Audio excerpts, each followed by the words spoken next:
So in this video, we're going to introduce our inverse trig functions. Let's start by looking at this parabola quadratic function that we have right here on the left-hand side. We learned a long time ago that we had the vertical line test, the vertical line test, which said if I drew a vertical line through this function or through this graph and it only touched my graph one time, then we considered this a function.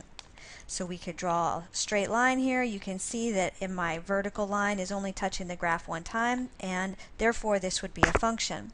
Then we got a little bit more specific and we said, well, not only do I want to know if something is a function, but I want to know if it's a one-to-one function. So we have another line test, which was the horizontal line test.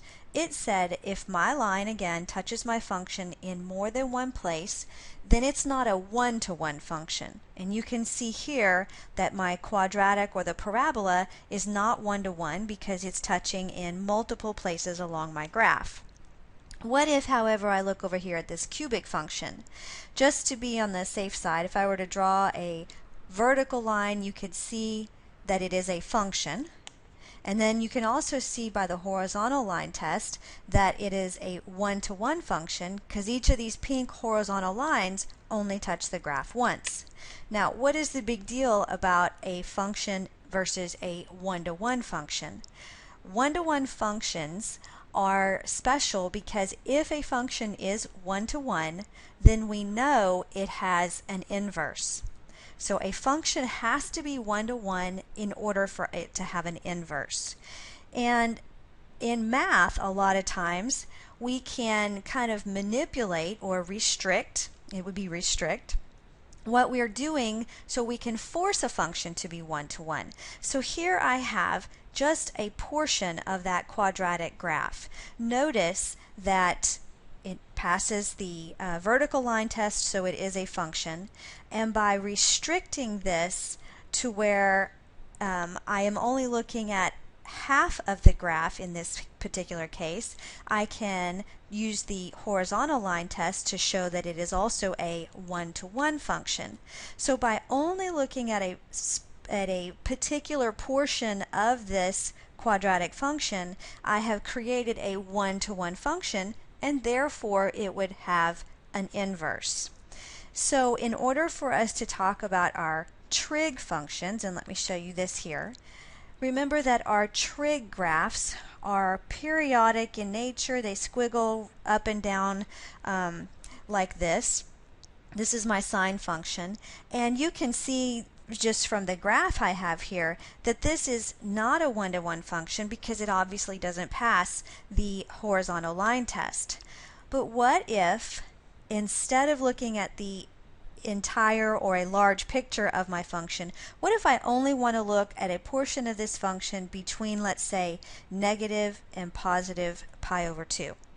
If I only look at this small piece of this sine function, you can see that it is one-to-one because I'm not looking any further to the right of this the right-hand bound, and I'm not looking any further on the left of this left-hand bound.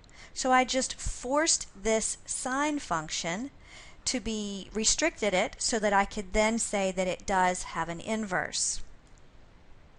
Now, here's a summary of what inverse functions tell us, but the main thing that we're going to probably focus on here is the fact that if a function has an inverse, then the domain of the function is the range of the inverse, and the range of the function is the domain of the inverse. So they are flipped. And that's because if you were to look over here, when I'm thinking about inverse functions, all I have to do is switch, I believe it says it right here, or down here, all I have to do is switch their x and y values since they're related in this particular fashion, and I can then come up with its inverse function. So the domain switches with the range for the function, and the inverse domain switches with the range of the original functions, and you can see that's how we come up with both of their domains and ranges. Now, here I have a table of the inverse functions, And you can see it has all 6 of the trig functions that we've been dealing with. It gives the domain of each of the functions and their subsequent range. Now this is listed as the interval, but that is the range of the function that I'm going to be dealing with.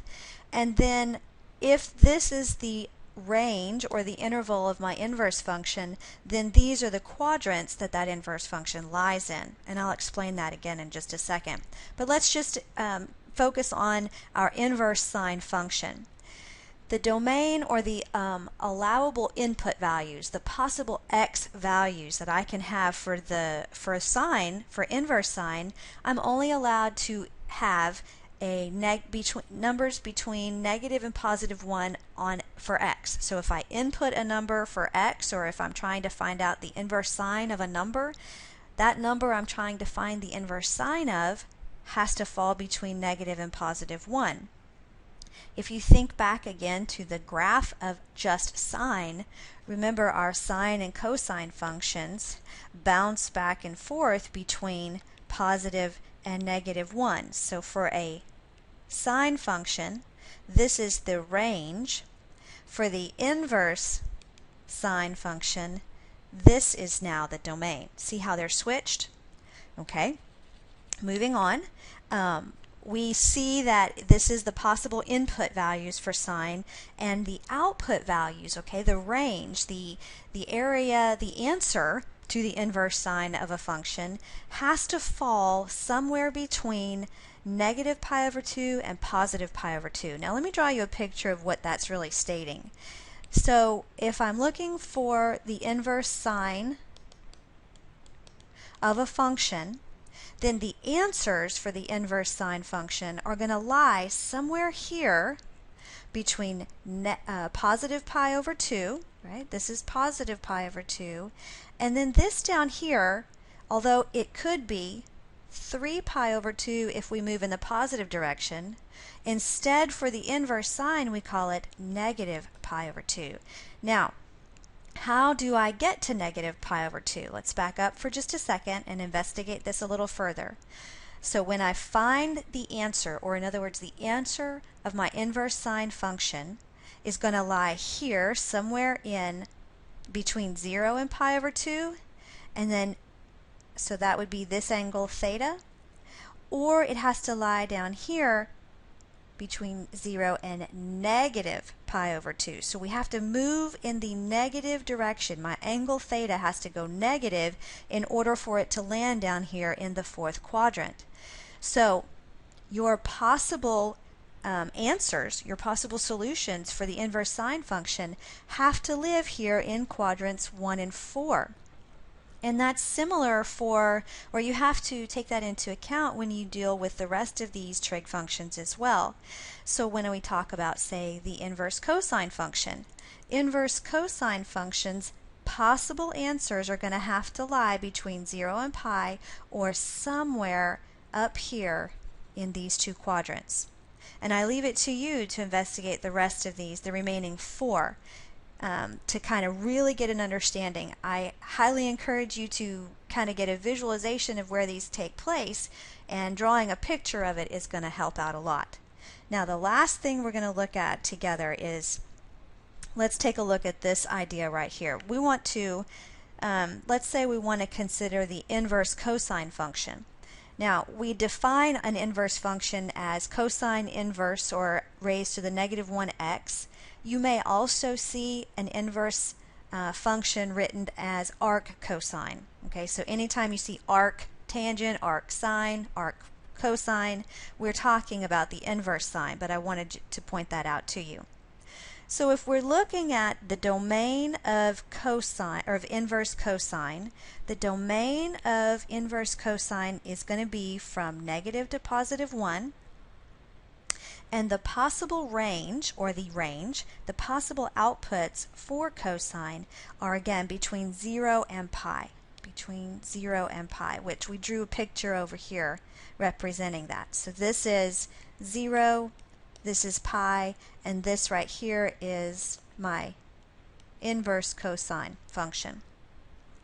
So let's skip down here to this last question. It says, if the arc cosine or inverse cosine of negative 1/2 is equal to 2 pi over 3. Why then, when I take the inverse cosine of negative 1/2, is that not equal to negative 4 pi over 3? Well, let's first decide on this first question right here. This is the true part. It says the inverse cosine of negative 1/2 is going to be at 2 pi over 3. Where is 2 pi over 3 in my on this graph? Well, 2 pi over 3 is over here in the second quadrant. So if I were to draw this angle theta, this is 2 pi over 3.